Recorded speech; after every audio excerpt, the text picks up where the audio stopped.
এটা এটা তো এই দায়িত্বটা কিন্তু অ্যান্টি করাপশনের দায়িত্ব।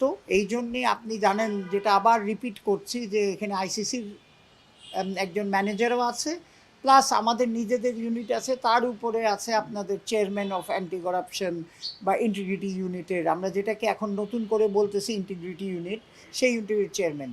ওরা ওনাদের যেটা কোড অফ কন্ডাক্টে পড়ে সেটা করবে, কিন্তু আমাদের যে দায়িত্ব, যে একটা প্লেয়ার কন্ট্রাক্ট করলে সেই টাকাটা আমরা বলেছি ক্রিকেট বোর্ডের on behalf of cricket board যে উই উইল টেক কেয়ার, সেটার জন্যেই কিন্তু আমরা সব সিকিউরিটি, যে ফাইন্যান্সিয়াল ইনস্ট্রুমেন্ট সিকিউরিটি হিসাবে রেখেছি, সেটা রাখা হয়েছে। দেখেন, এটা হচ্ছে যত আপনার আমাদের কমেন্টেটর বলেন বা এই যে উপস্থিতিকে বলেন, এটা এন্টায়ার রেসপন্সিবিলিটি হচ্ছে যাদের আমরা প্রোডাকশন রাইটটা দিয়েছি, টিপিটি। এখন টিপিটি যাকে আনবে, হ্যাঁ, তার সেটাই তাদের ডিউরেকশন আছে। আমরা বলে দিচ্ছি যে একটা লেভেল পর্যন্ত ইন্টারন্যাশনালি যারা এই কমেন্ট্রি করেন আর উপস্থিত করেন তাদেরই আনতে পারবেন। তো সেই অনুযায়ী ওনারা কেন আনেনি, উনি না, এটা তো আমার জানার বিষয় না, বা আমি জিজ্ঞেসও করিনি। যেটা শুনেছিলাম উনি ছিল, ওটা আসবে। হ্যাঁ, এখন শুনছি আসবে না। এটা সম্ভবত তার নিজের ওই মহিলার নিজের ইচ্ছায়, কিন্তু আমার জয়নাব ইজ কামিং ব্যাক, এটুকু আমি জানি।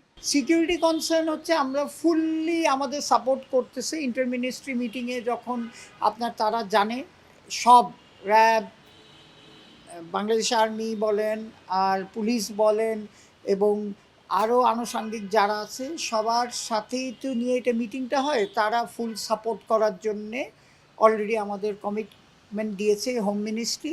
সেই অনুযায়ী security, we are not concern about the security, কারণ সববারের মতো we will get their support.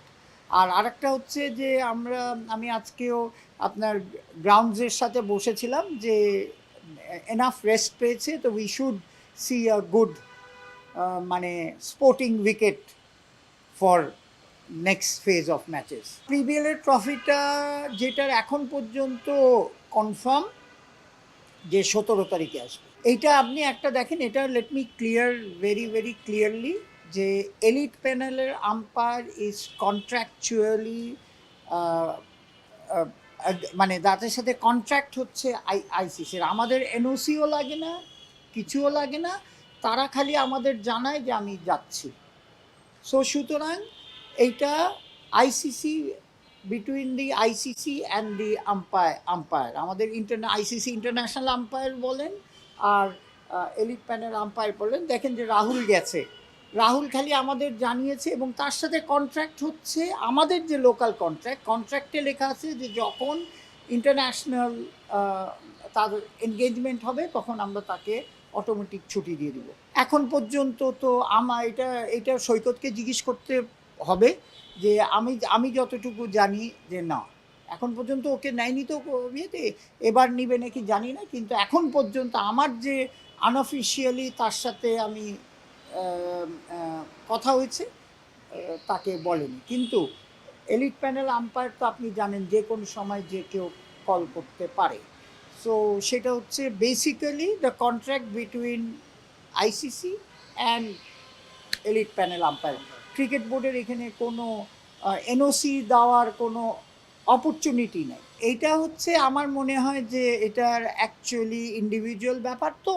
হ্যাঁ, আমার মনে হয় এটা যাদের ডাকবে তাদের অ্যাকচুয়ালি নিজেদের এটার, যদি এখন আমাদের রেসপন্সিবিলিটি হতো যদি আমাদের এনওসি দিতে হতো, কিন্তু আমাদের তো এখানে উই আর নট বাউন্ড এটার জন্য। তো ইট ইজ ভেরি সিম্পল, ওনারা ইচ্ছা করলে they have to decide, not Bangladesh Cricket Board. আমি মনে করি অ্যাজ আ ফর্মার ক্রিকেটার এই যে আমাদের অ্যাকচুয়ালি সবাই একটু চিন্তা করে কথা বলা উচিত। এইটুক আমি পার্সোনালি আমি মনে করি যে আমি এই কমেন্ট করতাম না। হ্যাঁ, কারণ এটার আমার বিষয় না। তামিম একটা বাংলাদেশের অ্যাসেট ছিল, ক্যাপ্টেন ছিল, ও একটা মতামত দিয়েছে, এখানে আমার কাউন্টার করার কিছু নেই, যার যার মতামত তার কাছে।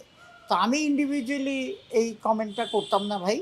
তো সুতরাং আর প্লেয়ারদেরও ব্যাপার হচ্ছে, আমি তো প্লেয়ারদের কন্ট্রাক্ট কী আছে ওইটাও তো আমি জানি না। হ্যাঁ, কিন্তু ব্যাপারটা হচ্ছে কি, আমাদের সবাই একটু সহনশীলতা হওয়া উচিত, এইটুকু আমি বলতে পারি।